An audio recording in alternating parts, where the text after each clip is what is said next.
Okay, so let's go through the first step of how to install Outlook Desktop Mail.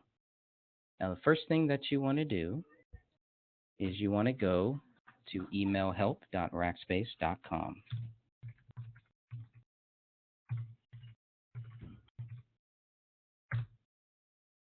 Once you go to emailhelp.rackspace.com, you're going to want to enter in your email address and your email password for Rackspace. This is for your bhhsdrysdale.com. I'm just going to log in here.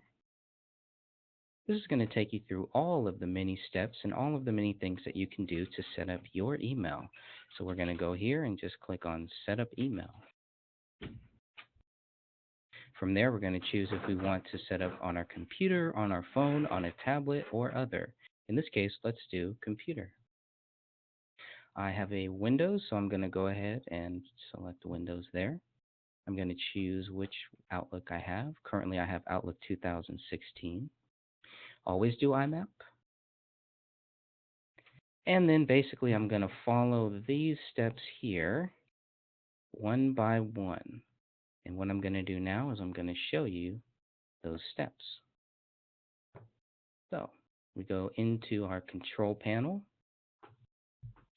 We are going to, in case you don't know how to go to control panel or you don't see it, just run a search and search for control panel. It'll pop right up, desktop app, and there we are. Now I'm going to search for mail.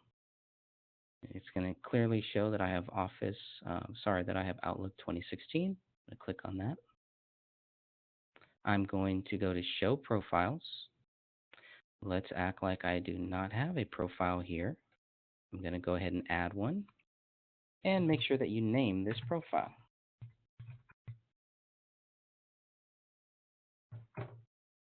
Okay. Now, first thing I'm going to do is enter in my email address. I'm going to click on this little caret here and make sure that I select the manual setup and then click connect. From here, I'm going to select IMAP, not Outlook and not Exchange unless you have an Exchange account, but in most cases, it's going to be IMAP.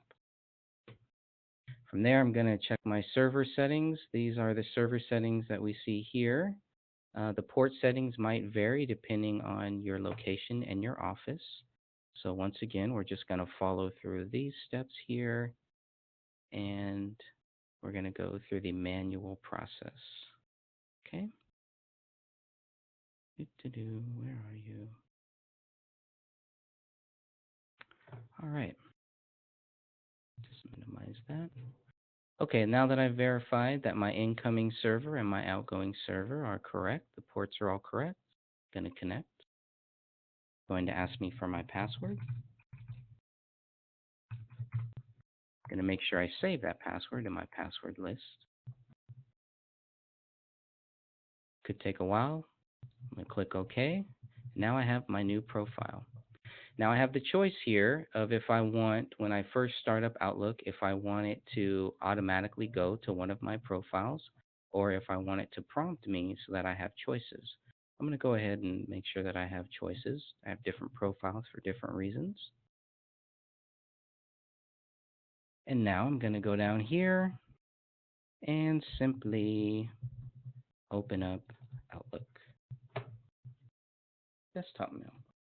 What you're going to see is you're going to see this profile name. I have my three choices. I'm going to go to the one that I just created called New Profile. Click OK. That is going to open up my new profile. Always make sure that you are hardwired in if you can. It's always better than being on Wi-Fi. Okay. Just drag this over here. All right, so here I am. And now I am inside. I have already gone into my profile. What I really want to show you is the manual steps that we will take. Okay. We'll just go into here. We're going to go into our email accounts. Sometimes you might need to run a repair on your account.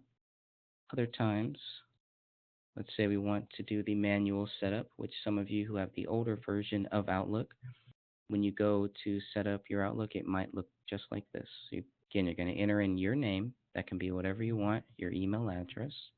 Make sure that the incoming server and the outgoing server are both the same. For here, your username is going to be your BHHS email address. Enter your password for BHHS. You can test that account setting right there. Make sure you get no errors. If you do get any errors, you will see them right here.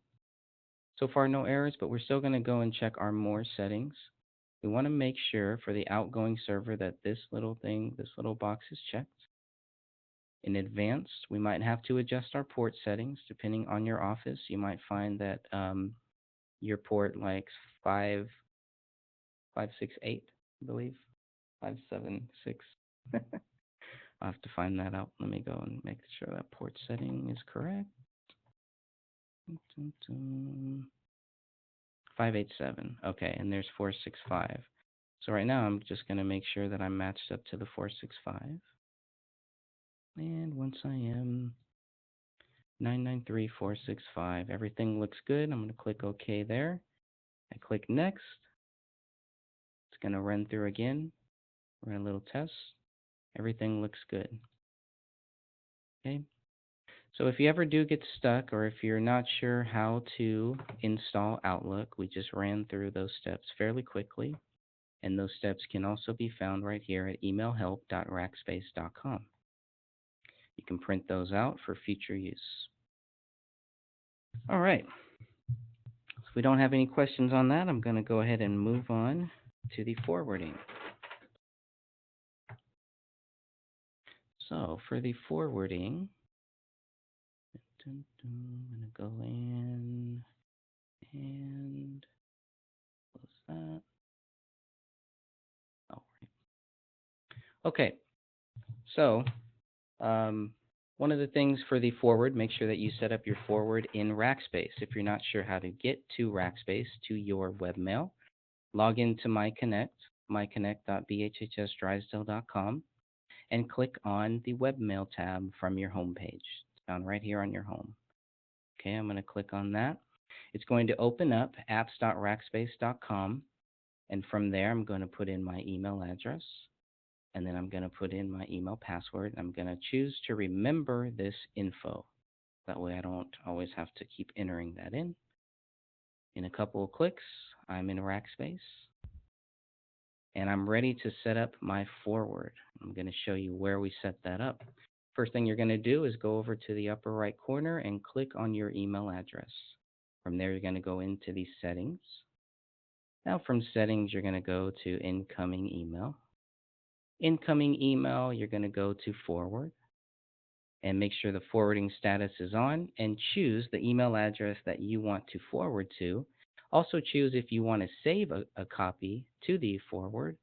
And then if you want to set up that forward for certain days, for certain times, you can do that too. But I would always just think it's better to just forward to and then hit save. That's the email forwarding. Okay, no questions on that. Then I'm going to move on ahead. Okay, email signature. So I'm going to go back. We're back in the Outlook desktop version. And let's go ahead and add an email banner or an email signature to every email. Here's what we're going to do. We're going to go into File. Then we're going to go into Options. From Options, we're going to go to Mail. And from Mail, Signatures. From the signatures, let's say we did not have one. We're going to go ahead and add one. We'll just call this new. New banner. Okay. Now I've created my new banner. There's nothing in there right now. So I'm going to go ahead, make sure that this is highlighted. And in the email, in the edit box here, I'm just going to put in my email address, test@bhhsdrysdale.com. Contact me.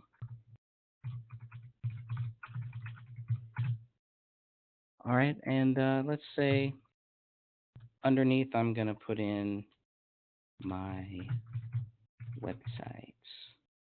But I want to hyperlink this so that way when somebody clicks on this, it's going to go straight to the website. Let's go ahead and do that.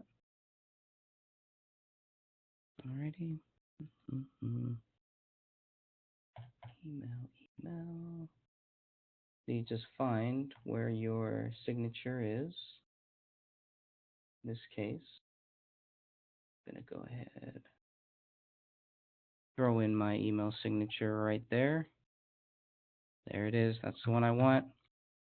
Somebody goes to my website, this is where I want it to go to. Now, obviously, for your website, you're going to have your own URL to put in there. Let's go ahead and put in there.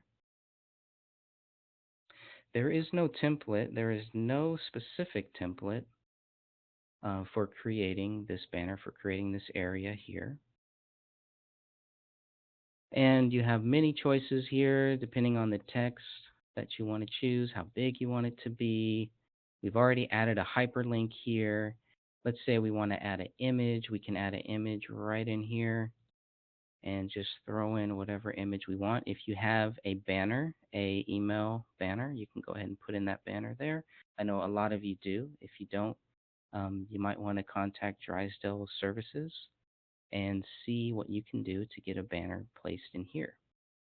Now, once I'm satisfied with this, I'm going to save it. But before I save it, I'm going to go ahead and look over here.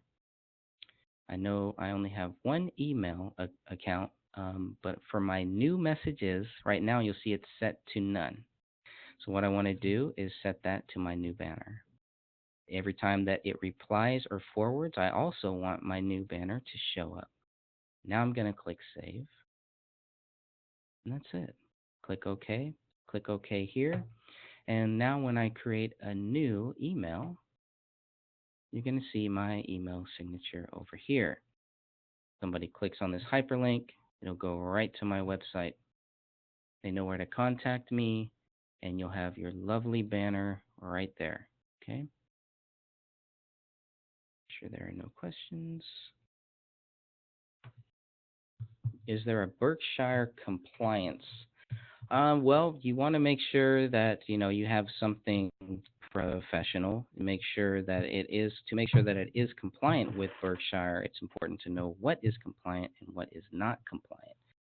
So it is very important to make sure that your email signature represents the Berkshire Hathaway brand and not represents anybody else, and that you're not branding yourself as anything other than Berkshire Hathaway. All right. So if there's no questions on that, we are going to move on. If you would like your own banner made, you can go to Drysdale Services and you can find the information about getting a banner and other Drysdale services in the Document Center in MyConnect. From there, you just go to B1, Good to Know, and go down to GTK, Drysdale Services menu. From here, you can download this menu, you can print this out, and then you can contact Drysdale Services for whatever service you think will fit you. And this is the one I want, the banner right there. Beautiful banner that they're going to make, and they're going to make sure that it is compliant. Alrighty?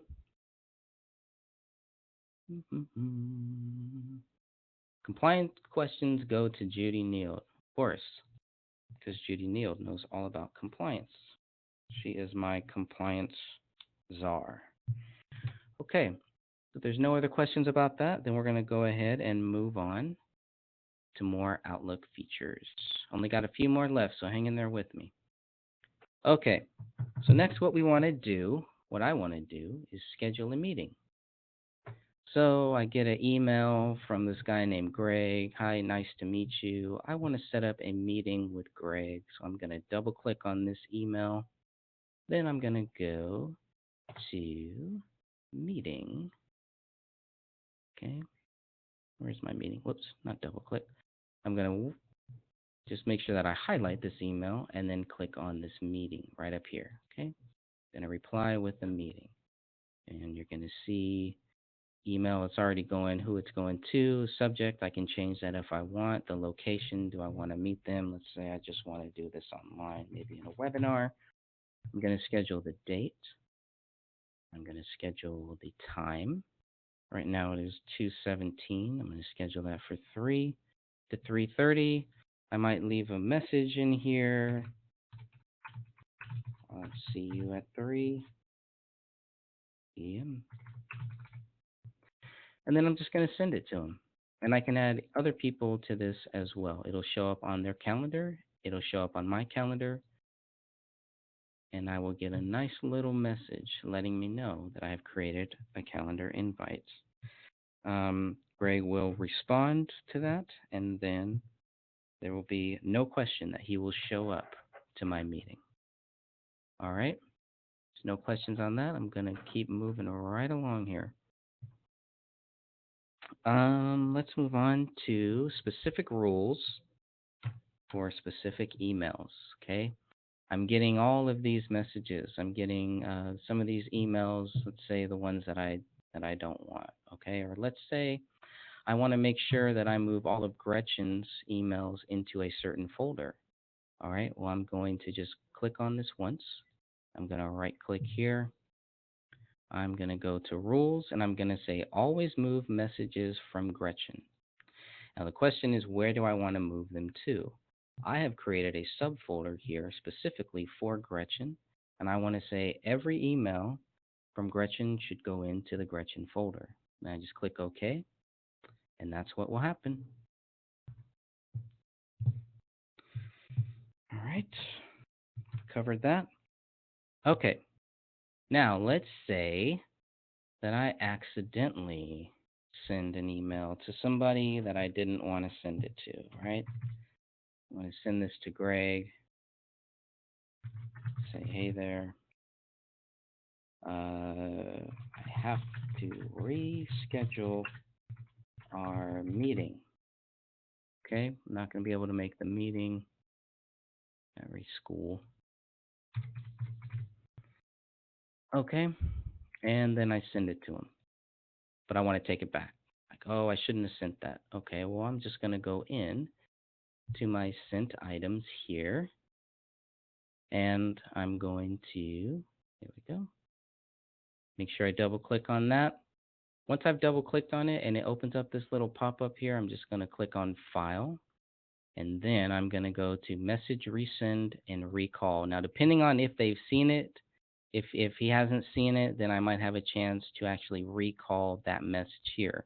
If it's blacked out, well, then that is not an option, which has been the case here.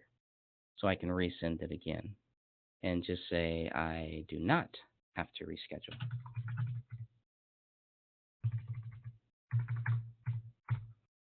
Okay, and then I just resend that there. Good to go.